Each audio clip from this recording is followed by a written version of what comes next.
We're live. All Okay. right, everybody. Hey. Hey. Wow. Hi, Awesome. everybody. So excited that there are so many people here. So, yeah. So welcome back. I am the Black Carnivore, and this is my channel, and here we talk about all things to do with following a meat-based diet. And I am really glad you are here. If you are new here and you've never, watched anything before, I encourage you put a thumbs up or just write new in the chat so we know and you can introduce yourself. And tell us where you're from. Yeah, absolutely. We have a lot more Canadians here than we thought, so we need to know. We need Thank to you, know my that Pete. Canadians are here. Yeah. Thank you. Yeah.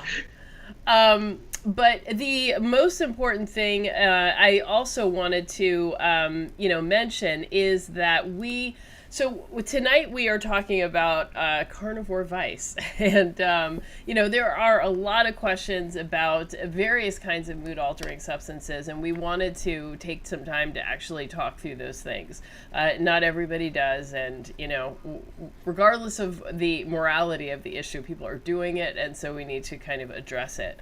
So so for tonight's show, for myself at least, I am not encouraging use, but I am saying, let's just kind of get to the bottom, and I want everybody to fully understand the impact of whatever their use is on their goals or their journey towards optimal health.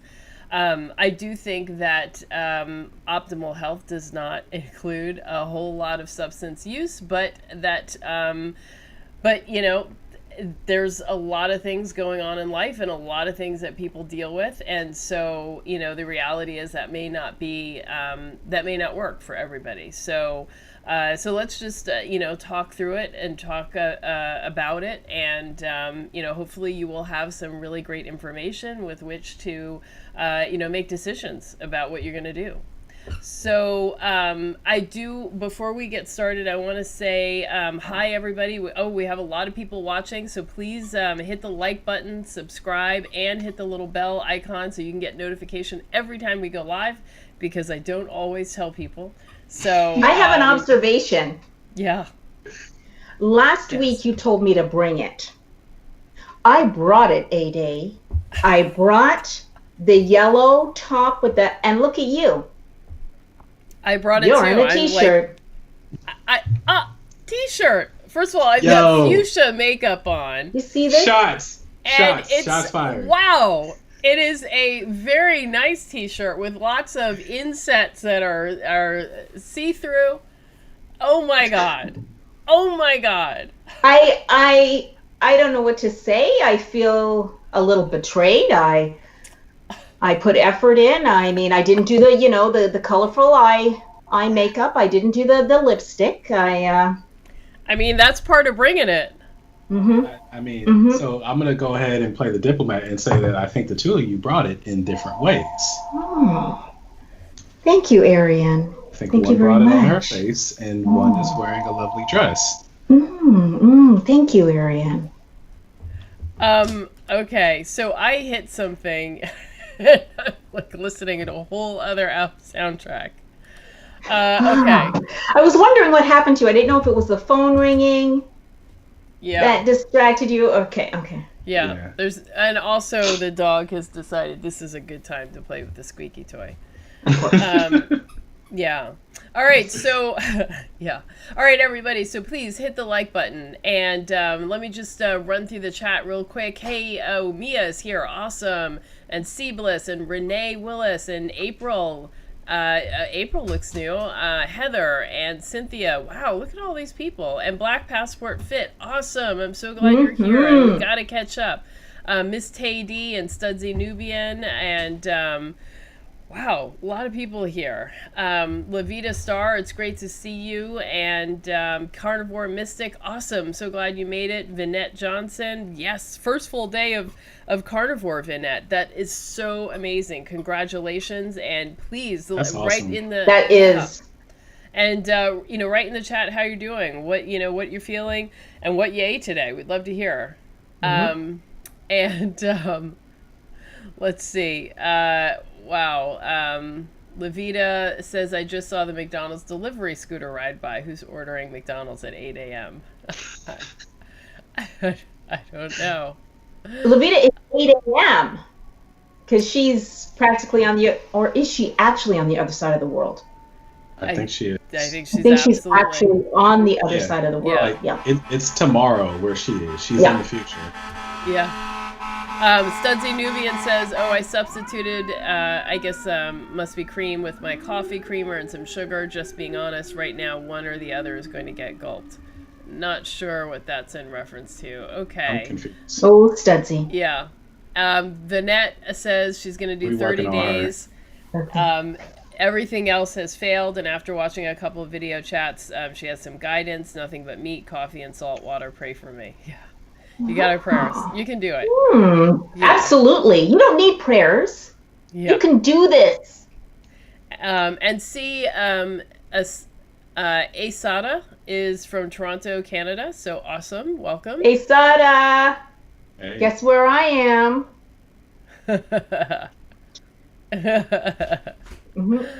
And Monique, we have Carnivore Mystic is asking if they have McGriddles in Asia. Why would she want to know that? I don't understand. I'm confused. I think this is a joke from a previous live stream. Yeah. Oh. Okay. Okay, and Plum is here. Awesome. Let's see, and Evelyn from West Palm Beach, Florida. Nice. Jamila Felix. Wow, there's so many people here. Awesome. I'm so glad to see you all. Okay, and I see Phoenix, Arizona. And look at Arian being the diplomatic cougar club. No, she said. By the way, I just want everybody to know I can't see the chats. I'm not in the chats. I can't see the chats. Okay. Because I can't do those two things at the same time. Okay. I know it's hard. Because when I'm in the chat, I'm in the chat. You all know. Pandemic Carnivore is just like. Yeah, you bring it. You bring it. Definitely. Right. Fingers of flames. And I do see the chat show. So shout out to everybody noticing the beard. Yes, I washed it today and combed it out. And apparently the eyebrows too. Yeah, those are things. Okay. Wait, you don't wash the beard every day? No, I do. But I specifically, like maybe an hour and a half before, took a shower and washed it today. So this is like fresh comb. Not an observation I would have made. You don't appreciate the beard. No, Speaking of, all right, so let's get started. Yeah, we're starting that quick. About other things. So what are we gonna start with? Alcohol, probably the most common thing that people struggle with, right? Mm-hmm. So at this point, do any of us drink alcohol? Hey, Danny, great to see you. Danny. So who here, do any of us drink alcohol? I don't drink anymore. No. I don't do it regularly. Every once in a while, I'll have a little bit and then be reminded of why I stopped drinking. Yeah. Oh, okay. So what's your reminder? So the hangover comes really hard, and I don't. What's the other thing? The hangover, the dehydration, the next day feeling like I've got to restart my journey to health again. Like I have to get resalted. I have to it's not the hydration. That's easy to fix, but it's the getting resalted, which then fixes the hydration. Like that's a whole thing. It's a process. It's annoying. A lot of people ask if alcohol is carnivore. This is a question that. Really? Yeah. Mm-hmm. Yeah. A lot of people ask. Can I drink alcohol on carnivore? But ain't no animals making alcohol. No. I haven't seen a cheetah yet drinking beer. No. Actually, so there are animals that seek out fruit that has fermented. Elephants are known to do it, as well as various primates. But they're not carnivores. No. No, but I'm saying I think it's in many animals' makeup to seek out things that give them some kind of high. Some kind of a buzz. Yeah. So I understand why people are asking. And so, the question is, how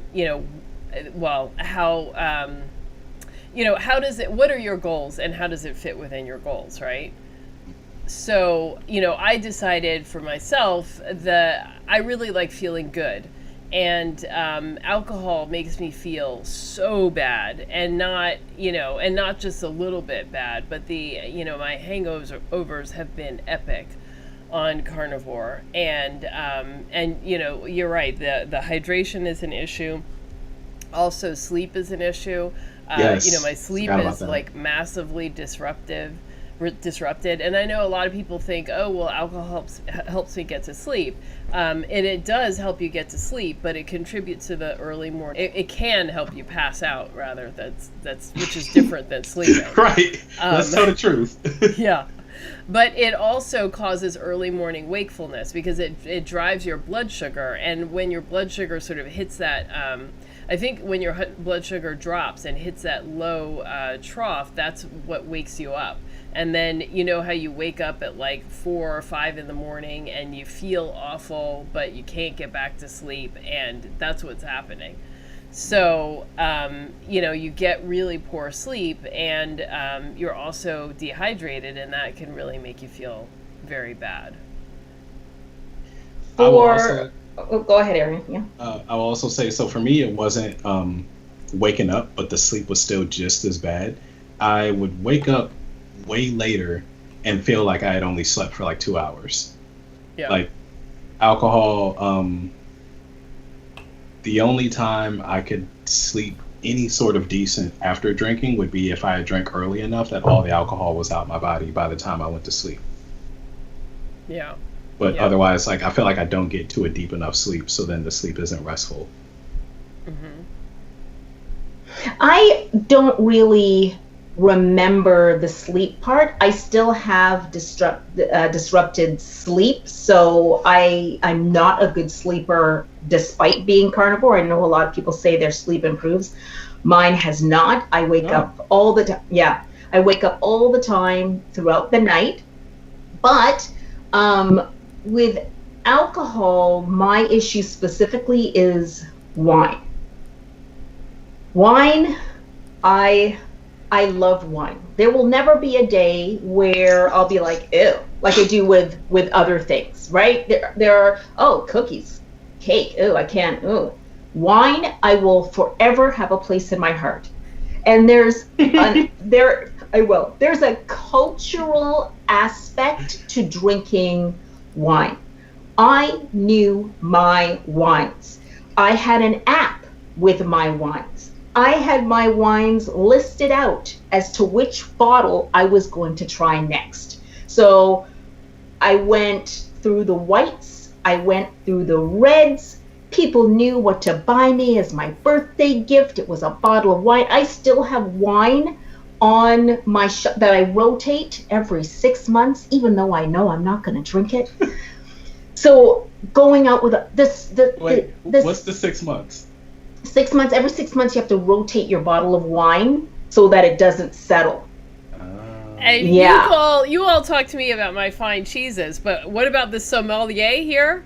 Like, that's a whole job where just turning a quarter turn. I saw the sommelier documentary. I loved it. It was exciting. Okay, there were cliffhangers in that documentary. I've been to Portugal. I've had Italian wines, like wine, and the bouquet of the wine, the sniffing of the wine, the whole thing. So it wasn't just about Arian. It wasn't. Because you are like, you are being transported back to a place, and y'all are watching in real time Deb go back to bad Deb, I guess. And yes, going through vineyards, like the ice wines, the whole thing. The way that my heart used to pound going through Niagara on the lake and seeing the vineyards with all the grapes. We have grapes growing in our backyard. We have wine grapes growing in our backyard. So I've got a place in my heart for wine. And Really? I couldn't tell. I Right. know. You don't But you talk didn't know that about about it or me before, anything. because I didn't talk about wine before. Okay, so here's the thing. I broke broccoli's heart. Wine broke mine. Yeah. Yeah. Wine broke my heart. So I know that I cannot have wine. I will be right back at it. And there was a time too where I was drinking my wine, getting my bottles, drinking every night. And I would wake up in the morning, I would have a hangover where I felt like I weighed so much. I was so heavy. And the other part was the bloating in my face. Like it was always puffed out, and my sinuses. So I had a lot of, and allergies. So I had a lot of issues with wine as well. I quit. I started to feel better, but it pulled me back in. It pulled me back in. And then I was right back drinking my wine and going out with my friends and swishing and swirling and bouquets and the whole thing. I mean, it is a part of socializing too, right? Like when you go on a date, you get yourself some wine, watching Ronnie with my bottle of wine, watching Ronnie with the girls. What is? Real Housewives of New York. Oh. Yes. Yeah, watching those. But all the things that you have just described are all a concept, an idea. You haven't talked about like the actual taste of the wine on your tongue. Oh, it was wonderful. Talked about, I haven't gotten there yet, Ade. No, but you've talked a lot about the vibe, the experience, the activity, the style, Good the stuff. The fanciness. I mean, all of that has to do with the culture that the alcohol industry has built up around their product, and they have given it a mystique, and that mystique is what I'm hearing from you. Ade, this is not Coca-Cola, okay? It's not Coca-Cola. I didn't say Coca-Cola. It is very fine. It is very fine mystique. No, the taste of wine is a whole other part of it. It was beautiful. Now, my favorite was Chardonnay. A buttery California Chardonnay. If anybody's in California right now, just props to that Chardonnay. Beautiful. Well, they're on fire right now, so. True. Beautiful, full, buttery Chardonnay. So no, the taste was very important. The other part that actually was bothersome were the tannins in a red wine. Yeah. So tannins also caused me a lot of problems, and I think that it actually triggered off a lot of my allergies as well. So wine, I know I can never go back to, and I was in denial too, because I do remember there was a time where people were saying that red wine is good for you, that you can drink red wine because it doesn't spike your insulin. And I, of course, I was gonna buy into it. It was convenient for me, right? Even though I knew the truth, I knew that it was spiking my insulin, but I was gonna buy into it. So if it was dry, if it had high tannins in it, dry, made my mouth go, then it wasn't raising my insulin. But I kept getting, to more white wines, to darker white wines, to full-bodied, and the insulin was just going up. Yeah. Well, sorry. So that's really fascinating, though. But again, I'm still hearing a lot of story in there, and that's what I'm all stories, Ade. Yeah. I can't just tell you without a. But so for me, when I quit, like I mostly was okay, but there were moments where there were things that I really missed, which were one, I think it was Cinco de Mayo, and I saw a whole bunch of people like out on the town, at sidewalk cafes, drinking beer and, celebrating Cinco de Mayo. So I was like, it's the first warm day. There's like sun. People are outside. It's fun, and so that the whole experience of that is what I was kind of like, oh man, I missed that. But realizing that that's what I was looking for, and not so much the alcohol, that helps to kind of take off some of the shine or the allure off of. I'm glad that you were able to identify that, Ade. But for me, I could sit in a dark corner and drink wine and not even see it. Dark corner and drink wine. Dark corners have mystique too. But there is. I feel like kind of the point that Ade is making though is that the first thing that you went to, the first part of the experience that you wanted to talk about wasn't how great you felt or how great it tasted. It was the experience around wine. And maybe that speaks to which part of it was more important for you. No, not really. Okay. she's not buying it. I don't know. Well, that's okay. That's okay. Now but I do think sugar played a huge role in that. I really do. Yeah. The taste of sugar played a huge role in me coming back to wine. Well, for me as well, like so I consider myself like a sugar addict, and I love sweet stuff. But when I was drinking more, like I didn't eat desserts or I didn't overeat. And so I felt like, oh, I guess I don't have a problem with sugar. But really, I was just eating sugar in a different form, in the form of alcohol and not in the form of, chocolate cake. Totally agree. Yeah. And I also want to point out, Carnivore Mystique has written that she got lit off of 2% hard apple ale, and wine gives her an immediate headache. So I want to make sure everybody, if you're following the carnivore diet, you must know that you will get ridiculously, wildly drunk on the smallest amount of alcohol. So just pay attention to that. Don't go out and decide you're just going to knock back a few just the way you normally do. You cannot. You cannot. And even if that doesn't happen for you, the hangover will be stronger. So like I'm a person who it's not like all of a sudden I get drunk really, really quickly, but it is faster. But that hangover is, I feel like, way worse than it used to be.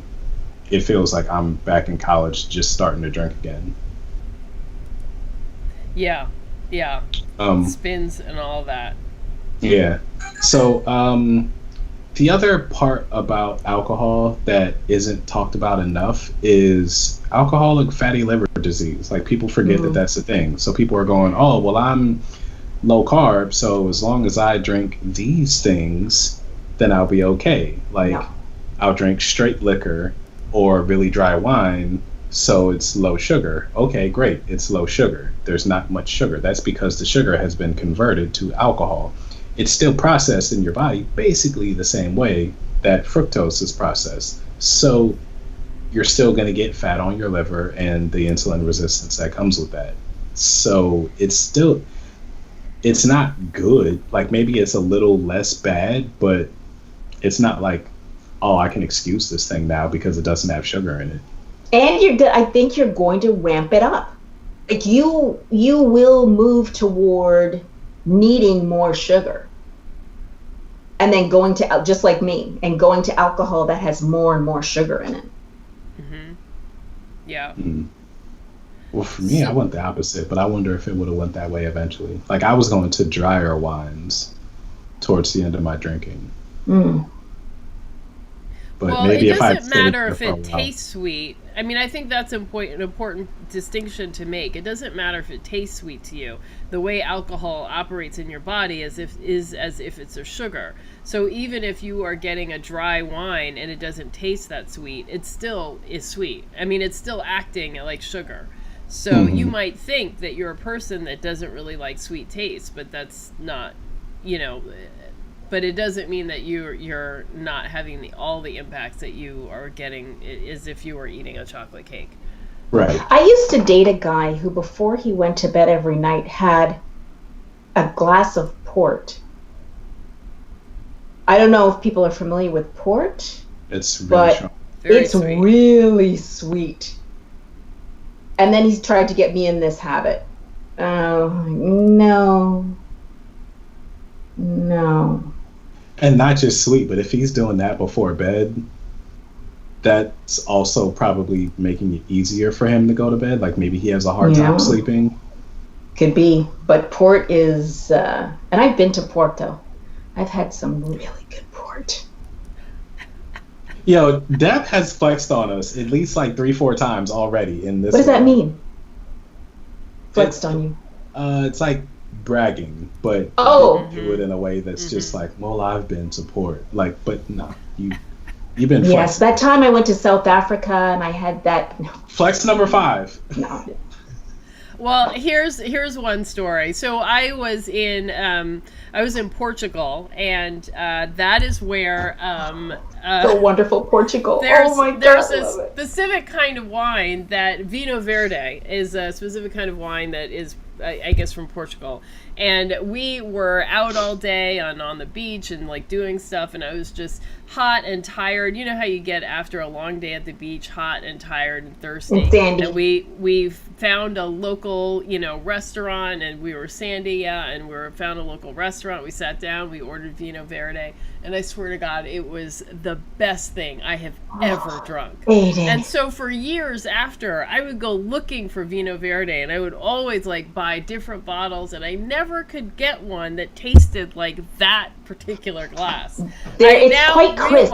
It's a nice crisp wine. I now realize that I was hot, thirsty, hungry, and tired, and that just, She's putting down the Vinho Verde. She's putting down the green wine. It was the right glass at the right time with a beautiful sunset, lots of friends, a quaint environment in, a foreign country. Like, it was the whole environment that made that glass so tasty. And I understand that now. It's wonderful. But I spent a lot of money looking for Vinho Verde ever since. Money well worth it. And listen, if I don't know, somebody's offering a ticket to Portugal, it doesn't matter where it is in Portugal. Get on that plane and go. That's what I have to say. I see here Robert Solomon asks, so for carnivores, no alcohol is best, period.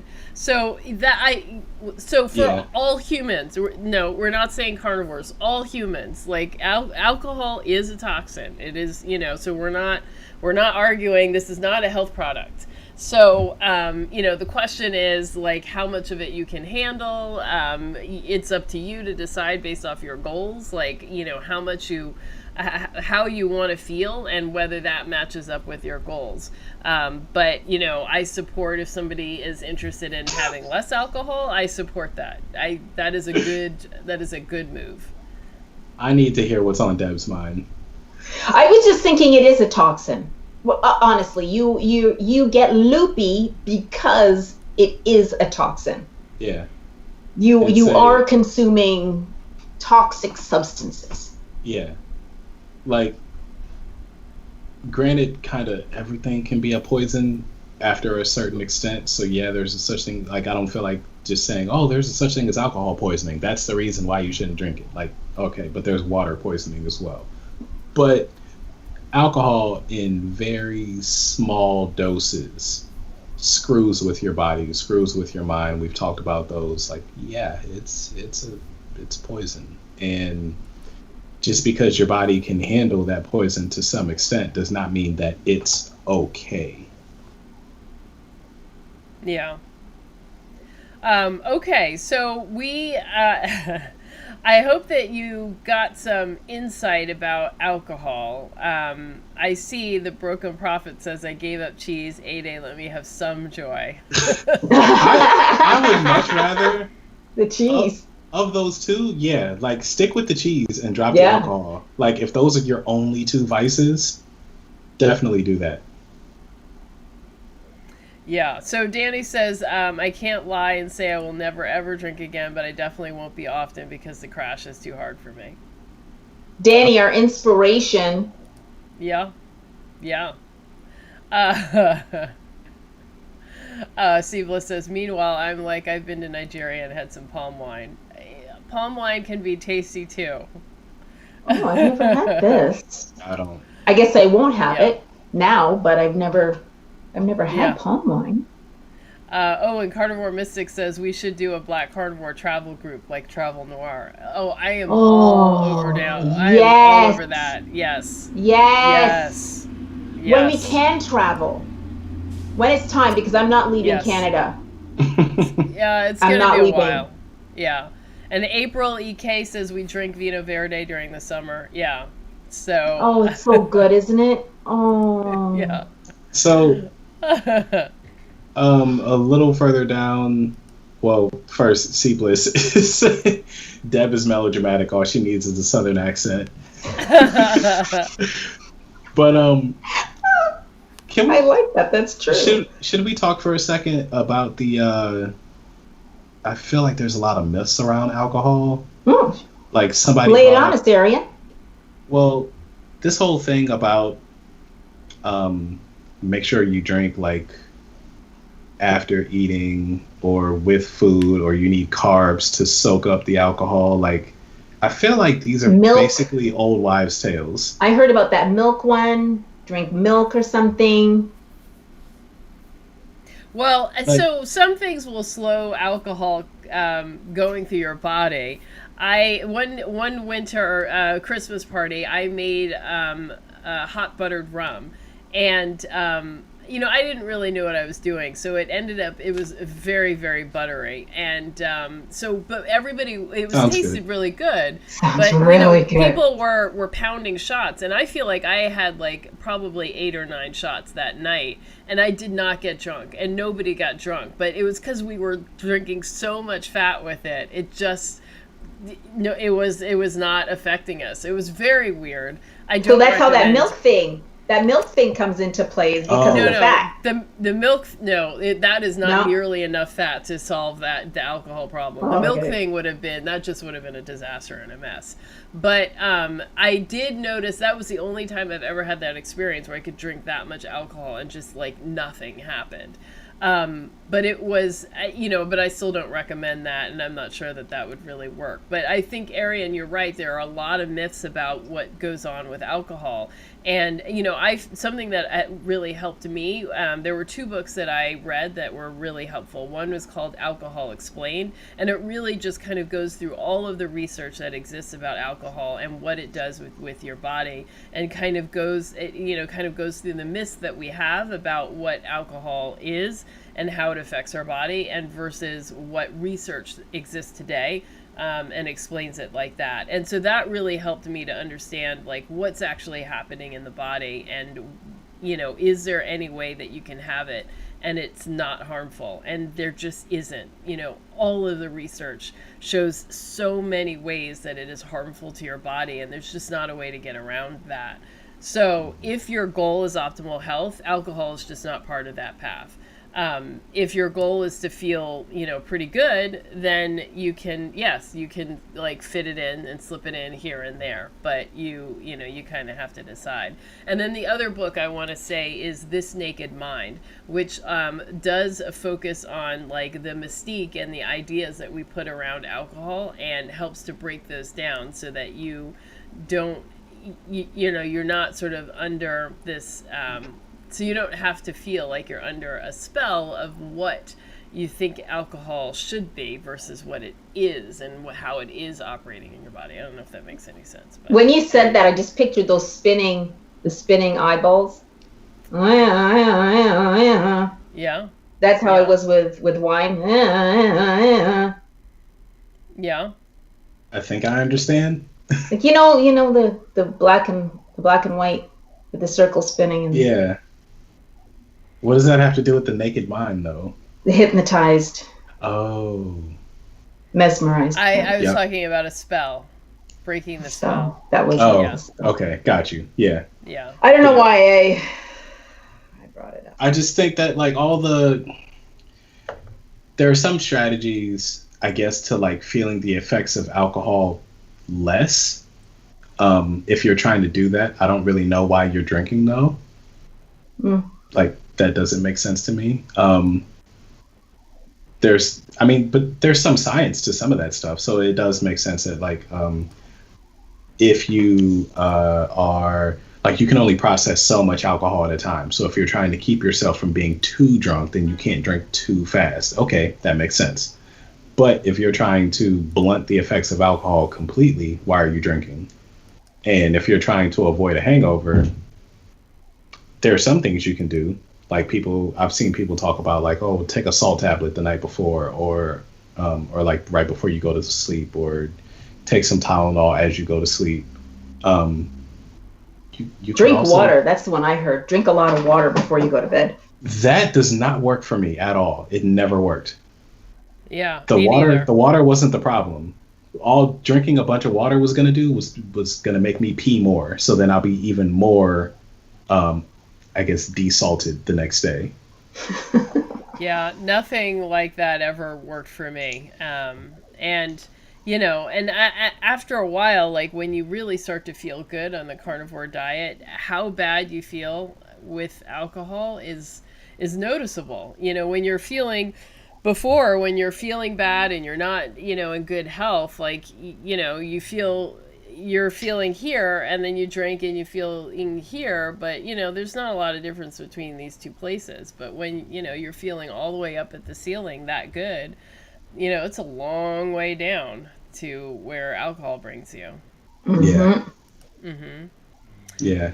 So we've talked now about alcohol. The other thing, Can we mention for a second hard liquor, just for a minute, because we haven't mentioned hard liquor.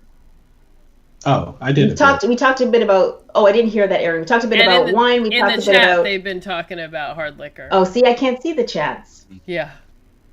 Anyway, go ahead. What do you want to? I just wanted to say that you can't do that either. That's all I wanted to say. Yeah. So there's. Like, what about a glass of vodka? No. I mean, if the only thing that you're worried about, so like you don't care about optimal health, and you just care about, like Ade said, feeling pretty good, then probably hard liquor is the best way to go. Or being in ketosis. Don't you agree, Arian? Like, alcohol will kick you out of ketosis. We're talking about grains here, right? So alcohol will kick you out of ketosis. So I've seen like doctors and folks, like keto doctors, say that hard liquor or really dry wine does not kick you out of ketosis. It stalls your ketosis. I was kicked out of ketosis when I was drinking it up. And see, that doesn't surprise me. I feel like I wish that back when I was drinking on a regular basis, that I was checking my ketones so I could have the same sort of evidence to say like, oh no, I drink and then my glucose goes up and ketones are way, way down. So I don't know. I did. I checked. I mean, I wasn't checking glucose at the time, just ketones. So I would see my ketones go down, and then they would, like the next day or the next afternoon, they would go back up again. So I definitely could see that, it stopped, the ketone production, and then it would restart again. Okay. So yours was like a pause too. Yeah. A longish pause. So if I were drinking every day, then I would be spending a significant portion not creating ketones. Mm-hmm. And I was kind of drinking every day. I mean, but that creeped up. As that happens. So if you're a regular drinker, even if you're doing it 4 or 5 times a week, that means it could be that you're not in ketosis. Most of the week. Yeah. And then the question is, where's your energy coming from? Sorry, go ahead. I had a conversation with a fellow once, and I told him how I ate, and he said, yeah, but you can't drink alcohol. And I was like, you're right. And right. Yeah. Like I'm confused about what his point was. What was the point? Yeah, but you can't drink alcohol. Oh, he meant that as like a point against you. Yeah. Oh. Yeah, but you can't drink alcohol. It's like. That's right. I can't. It's kind of like when my brother was like, well, but you can't have waffles and pancakes, and I'm like, well, yeah, no, you can't. That's true. I Well aware. I guess that's a con for some folks. Yes. Yeah. Yes. Weird point though. Mm-hmm. You Yeah. can't drink alcohol. Yeah, so it's not going to necessarily. Well, so for you, it straight up dropped you out. By you, I mean Deb, dropped you out of ketosis, and you were just out. Period, and had to Out. get back in. Whereas for most people, what it seems to do, and Ade, this has been your experience, that it just paused your ketosis, and then you'd be back in if you weren't drinking again. Because that pause took a while. It wasn't like a pause for 2 hours, which is. I mean, maybe it would have been if it weren't accompanied by, the drunken buffalo wings and, whatever else was ordered. So it's not, alcohol doesn't usually come by itself. It brings its friends. No, I'm gonna sidestep for just one moment about ketosis. Now, these days, I do go in and out of ketosis without a change to my diet. I do, and I'm not worried about it at all. But for whatever reason, I feel like my body just naturally takes me in and out of ketosis, even within the span of a day. How do you define in and out? My GKI. What levels are we talking about? Oh, my GKI. Yeah, but remember we talked about how after you've been doing this for a longish amount of time, your body doesn't make excess ketones. So there isn't anything to test. Now, at that time when I was doing keto and I was eating, some carbs and having, I was sort of I got to be an if it fits your macros type, so I was having whatever. So then I definitely was dipping in and out of ketosis. Now I think it's just a matter that I'm not producing extra. So that's the difference. Sometimes I could, on any particular day, could have a GKI of like 2.7 for no apparent reason. And then a couple of days later, it could be like 12, 13. Wow, that's a big difference. So for anybody here who doesn't, or anybody watching in the replay who doesn't know, a GKI stands for? Glucose ketone index. Okay. It's the ratio. So you're going to take your millimoles. You're going to take your glucose. Wait. I don't even know what that means. So you're gonna test your. To my Canadian peeps. Yeah. Canadian peeps are going to know what millimoles are. If you were in America, I don't know. I think it's mmLg in America, but you'd have to convert mmLg into millimoles. And I think it's like dividing it by 18 or something. I don't know, but the Google is there. True. Is it true? Just divide by 18. I know my stuff. So you're going to take your glucose in millimoles. You're going to take your ketones in millimoles, and you're going to divide your glucose by your ketones, which is going to give you your GKI. Then you're going to look on a chart, a GKI chart, and see where does that number fall within the range of what it is you want to do. Is it therapeutic? Is it you don't want to be in ketosis at all? Anything over 9 means you're technically not in ketosis. So says that chart. And this has been a thing that has been, it's come up a couple times in our Zooms, and it's why I kind of tell the GKI has? Yeah. People are kind of angry or dissatisfied, I may say, with the concept of GKI because they know that they're still fat adapted. They are still feeling all the effects of fat adaptation, but GKI is saying they're not in ketosis at all. And as far as I know, there is a thing called physiological insulin resistance as opposed to pathological. So your body doesn't need as many ketones at that point. Your insulin's low, glucagon is running, keeping your blood sugar stable, and more of your body is running on the glucose that your body is making from the fat that you have or the fat that you're eating. So I don't know. I feel like I need someone to tell the story of GKI for like, what does it mean for a person who, like you, has been fat adapted for years? I am going to look it up. Remember we talked about that little slide presentation that I'm going to do? Mm-hmm. That's where I'm going to talk about it. You're gonna stick that in there. I'm going to talk about your GK. So, because for those of you who don't know, Deb has made a fantastic 60 slide presentation about her journey from paleo to keto to carnivore, her weight loss, all the things she learned. It's amazing. And she is supposedly preparing to present it, and it will be available on the Black Carnivore channel. So hopefully that will happen soon. And that is where she's really going to dive in deep on GKI. But yeah, so that's the presentation Arian was referring to. Mm-hmm. Mm-hmm, mm-hmm. And I do think that it's a good tool. I do think GKI is a good tool. Yeah. There's a whole lot of there. I have questions about. Well, now I'm finding out that also your sleep isn't as like, it's not the typical carnivore sleep that everybody rants and raves about. Yeah, there are reasons for that, Arian. Yeah, like I'm not going to get into. I want to cut you open and do studies. Yeah, there's. I know why that is. So, but anyway, what's that about CBD oil? What was that? Yeah.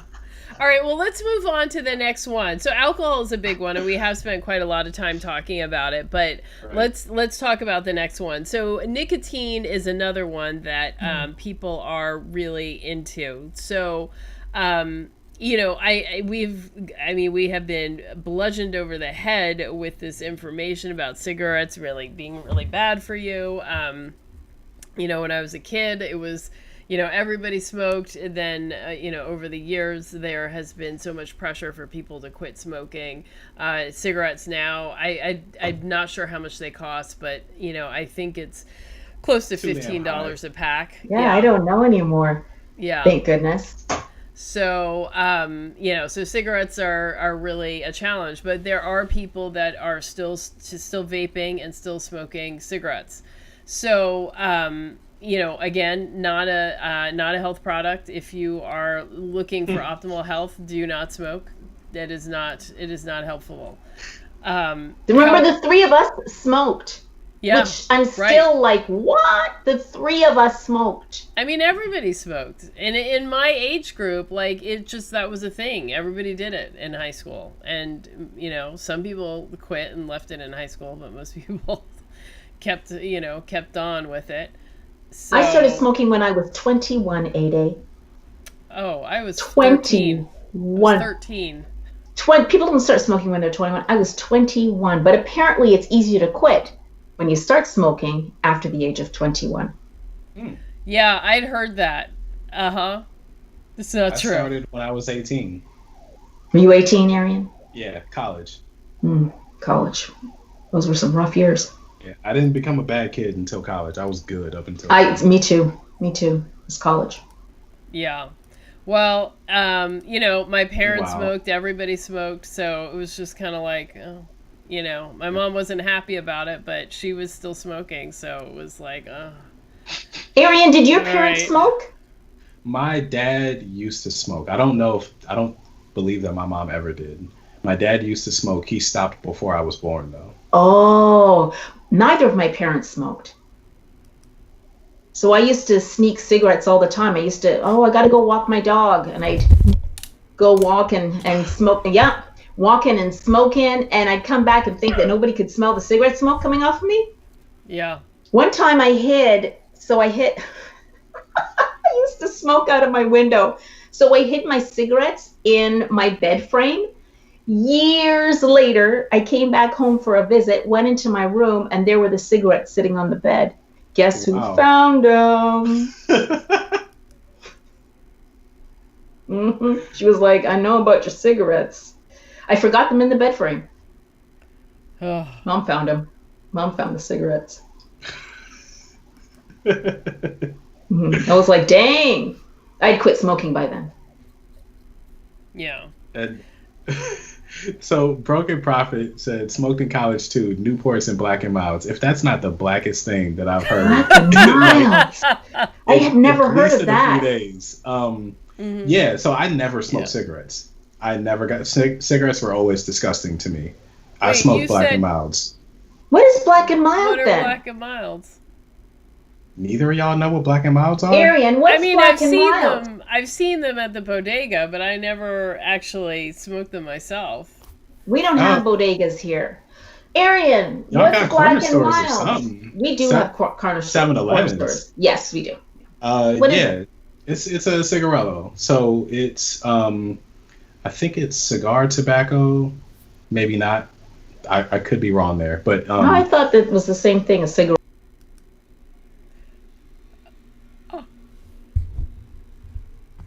Oh no.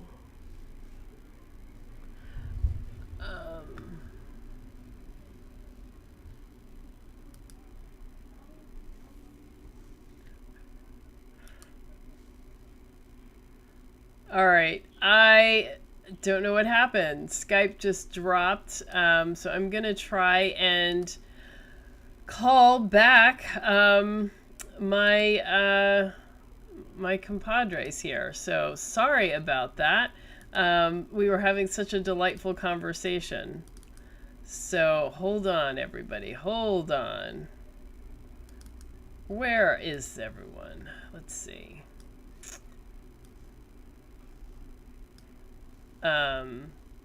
So, all right, hold on, everybody, hold on. This is gonna work. Oh my goodness, so Skype is not, hold on. I'm making it work. Here we go, Skype is starting again.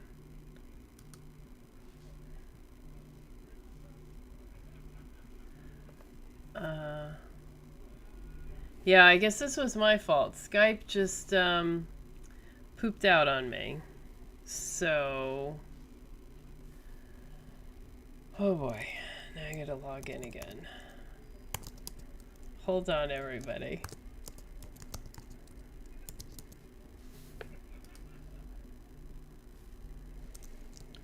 All right, everybody in the chat. I hope that you can chat away and, you know, and have a chance to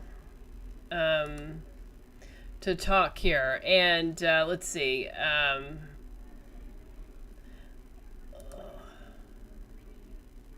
All right. Let's see. I can't seem to. Oh my goodness.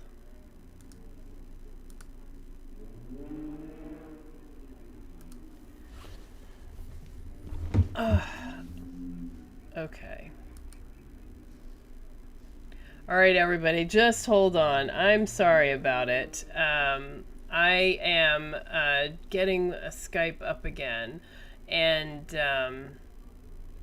this is gonna work.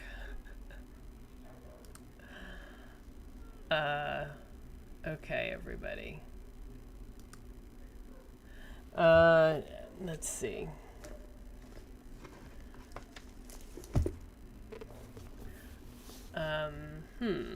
All right, everybody. So let's see. Let me take a look at some of these chats here. So Robert Solomon had your first drink at 18. That is, you know, that's I guess the appropriate time. I started a little earlier in college, but I mean in high school, but you know, that's how it goes. And Danny Love, that wine flavored Black and Mild used to hit. You must have really liked that. Oh boy. Okay, so I'm having some technical difficulties here, which I am not going to be able to resolve really quickly. So I am going to have to shut down this conversation. I am so sorry, but it was a great, great live tonight. I really, really enjoyed it. I so appreciate how many of you were here. And I think that we are going to have to continue this. We're going to continue this next week. But I encourage you to come back. Probably we're going to do this on Tuesday. And we'll come back on Tuesday and probably finish up then. So I will make sure to post it, make sure the information is out there. But thanks so much for coming in. I really enjoyed it. And I look forward to having more of this conversation. All right. Thanks a lot, guys. Good night. Good night.